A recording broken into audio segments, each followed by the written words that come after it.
Levántate en esta mañana y humíllate delante de Dios. Refúgiate en Él. Y al refugiarte en Él, implora su amparo, su ayuda, su protección. Dile a Dios que Él sea tu sustentador, que supla tus necesidades en este tiempo, que levante tu cabeza, que fortalezca tus rodillas endebles y tus manos sean levantadas. Dios te bendiga grandemente en esta maravillosa y preciosa mañana. Estamos en el Evangelio según San Lucas, en el capítulo 5. Vamos a leer a partir del versículo 33. La palabra de Dios dice así. Entonces ellos le dijeron: ¿por qué los discípulos de Juan ayunan muchas veces y hacen oraciones, y asimismo los de los fariseos, pero los tuyos comen y beben? Él les dijo: ¿podéis acaso hacer que los que están de bodas ayunen, entre tanto el esposo está con ellos? Mas vendrán días cuando el esposo les será quitado. Entonces en aquellos días ayunarán. Les dijo también una parábola. Nadie corta un pedazo de un vestido nuevo y lo pone en un vestido viejo. Pues si lo hace, no solamente rompe el nuevo, sino que el remiendo sacado de él no armoniza con el viejo. Y nadie echa vino nuevo en odres viejos. De otra manera el vino nuevo romperá los odres y se derramará, y los odres se perderán.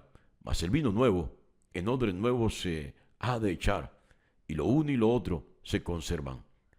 Y ninguno que beba del añejo quiere luego el nuevo, porque dice: el añejo es mejor. Que Dios bendiga su santa y preciosa palabra. Estamos nuevamente con los escribas y los fariseos. Recordar que los escribas era un grupo religioso de Israel. Eran los doctores de la ley. Eran los teólogos de aquella época. Los grandes intérpretes de la ley. Los que tenían la última palabra en torno a la interpretación de la Torá y aún de los profetas. Sí. Y por otro lado estaban también los fariseos. Los fariseos, tengo que recordarlo, fue un grupo que surgió de los Hasidim. Hasidim quiere decir los fieles a la fe. Ellos surgen en Babilonia ante la amenaza de ser contaminada la fe judía, ante la amenaza de que se diera un sincretismo religioso entre el judaísmo y el paganismo de Babilonia. Un pequeño grupo de judíos, de israelitas, entre ellos el profeta Daniel, el profeta Ezequiel, Sadrach, Mesach y Abednego, Mardoqueo y otros, eran parte de este grupo llamado los Hasidim. Pero con el tiempo, en los días de Jesús, aparecen los fariseos como herederos o como engendrados o nacidos de estos que, estando en Babilonia, pretendieron mantener la fe en el Dios de Abraham viva. Los fariseos llegaron a los extremos, no solamente tratando de preservar la fe, sino añadiendo a la misma ley de Moisés nuevas leyes, preceptos y normas. Sí, ellos están con Jesús y cuestionan a Jesús frente al aspecto espiritual. ¿Sabe? Y esto es maravilloso porque el ayuno, la vigilia y la oración son recursos espirituales. Pero cuando se nos vuelve, deja de ser un recurso espiritual y se convierte en un acto religioso, el ayuno pierde valor. La vigilia pierde valor. Y la misma oración pierde su fuerza y su vigor. Yo no sé si entendió usted esto, pero ellos están cuestionando a Jesús y lo comparan los discípulos de Jesús con los discípulos de Juan. Óigalo bien. Y comparan también a los discípulos de Jesús con los seguidores, discípulos de los fariseos. Todos ellos ayunaban, pero ayunaban por norma, ayunaban por regla. Ayunaban porque estaba estipulado de esa manera que tales días tenía que haber ayuno. Pero sus ayunos no tenían propósito en sí mismo. Sus ayunos no eran producto del arrepentimiento. No promovían la humillación delante de Dios, sino la pretensión de ser más espirituales, más religiosos que los demás. Y esto es lo que están pretendiendo aquí los escribas y los fariseos. Tú y tus discípulos no son espirituales.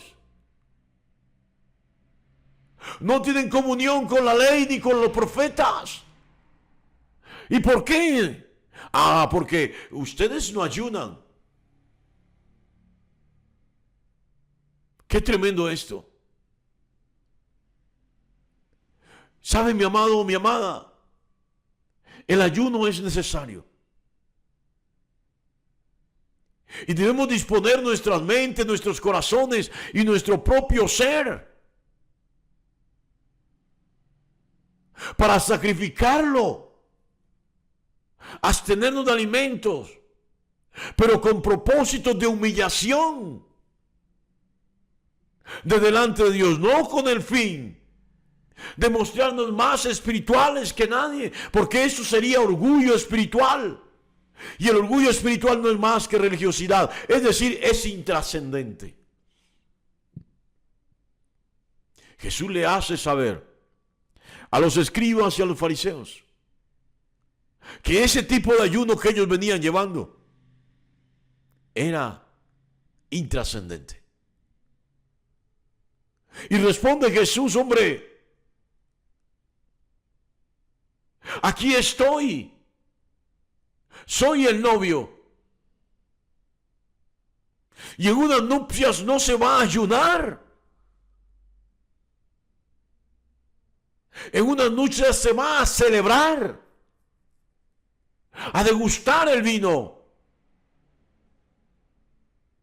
a degustar con su paladar los manjares que se sirven a la mesa.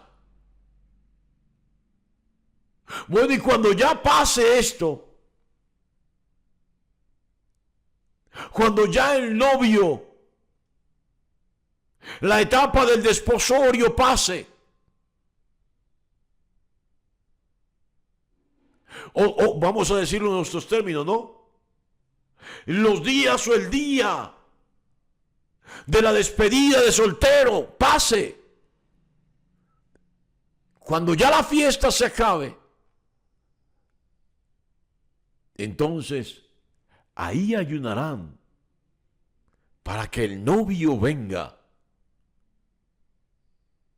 y se celebren las bodas del novio, del Cordero. Sí, el propósito del ayuno del creyente, a más de sacrificar su carne, a más de derramar su espíritu delante de Dios, tiene que ser el anhelo, el deseo de que el novio venga por segunda vez, de que Jesús venga a celebrar las nupcias.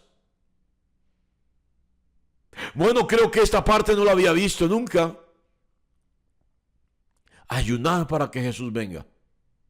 Porque nos quedamos con la palabra del Apocalipsis final: ven Señor Jesús. Y está bien orar así. Pero hay tanto deseo en mí, en ti, de que Jesús venga, que entramos en ayuno a clamarle al Señor para que venga pronto. ¿Sabe? La iglesia de Jesús no ayuna por eso. Y allí está fallando. Tenemos que ayunar por nuestras dificultades, por nuestras necesidades, por nuestras debilidades, por nuestras flaquezas, pero esencialmente o adicionalmente tenemos que ayunar anhelando la venida de nuestro Señor y Salvador. Sí, Jesús dice, vendrán días cuando el esposo les será quitado. Entonces en aquellos días ayunarán. ¿Ayunarán para qué? Para que el esposo vuelva. Para que el esposo vuelva. Bueno, y Jesús confronta a estos hombres. Hay gente que ya tiene una estructura religiosa establecida. Hay gente que vive conforme a sus tradiciones y que no le da lugar al Espíritu, que no le da lugar a la palabra. Entonces es perder el tiempo, dice Jesús. Es perder el tiempo tratando de atraerlos, tratando de enseñarles la verdad de Dios, tratar de mostrarles a Jesús tal cual Él es y como quiere que se le vea. Están convencidos que sus tradiciones, sus costumbres los van a salvar. Bueno, cuando venga el novio se darán de cuenta que fue un total error. Porque Jesús está por encima de las tradiciones de las religiones, está por encima de las tradiciones humanas. Él no es una tradición. Él es una realidad viviente. Óigalo bien. Él no es costumbre. Es vida dinámica y trascendente. Le da vida, le da dinamismo a la vida del creyente y le hace trascender en su camino. Por eso Jesús dice, hombre, no se pone remiendo nuevo sobre tela vieja. No se pone un paño nuevo sobre una tela vieja, porque finalmente se va a romper, se va a raer y se va a ver horrible. Ahí se está refiriendo a aquellos que están dentro de esas estructuras históricamente y tradicionales, que no les interesa para nada salir de ella. Eso no tiene sentido. ¿De qué me sirve darte vaso de agua al considerar yo que tú tienes mucha sed? Viéndote yo fatigado, y que tomes el vaso en la mano y luego lo derrames, lo desprecies. Y digas, no te necesito, no necesito tu vaso, no necesito tu agua. Y lo tires al piso. No sirve de nada. Jesús está diciendo, no acepto que me desprecien. Entonces aquellos que desprecian a Jesús por sus estructuras religiosas, por sus estructuras doctrinales, por sus tradiciones, no son dignos del mensaje. Viven en un mundo de religiosidad. Sigan en su religiosidad, sigan en sus tradiciones, sigan en sus estructuras históricas de mentira, de engaño, de pecado, de apariencia de fe, pero en el fondo lo que tienen es condenación. Cuando Jesús venga se darán cuenta que realmente estaban equivocados. Jesús dice, no se echa vino nuevo en odre viejo, porque el odre viejo es rígido. Ese cuero es tan viejo que ya está endurecido, rígido, y entonces cuando el vino empiece a fermentarse dentro de él, el vino lo va a romper, porque el vino se va a aumentar, va a generar también gases y lo va a explotar, lo va a romper. Se echa vino nuevo en odre nuevo.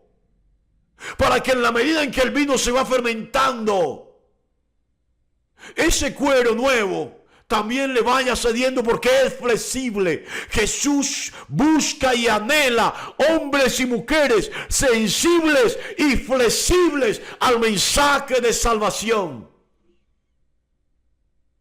Oh, yo no sé si entendiste en esta mañana. Pero deja la rigidez, deja la religiosidad, dale cabida al Espíritu en tu vida. Sé flexible al mensaje de salvación. Dios te bendiga grandemente en esta maravillosa y preciosa mañana.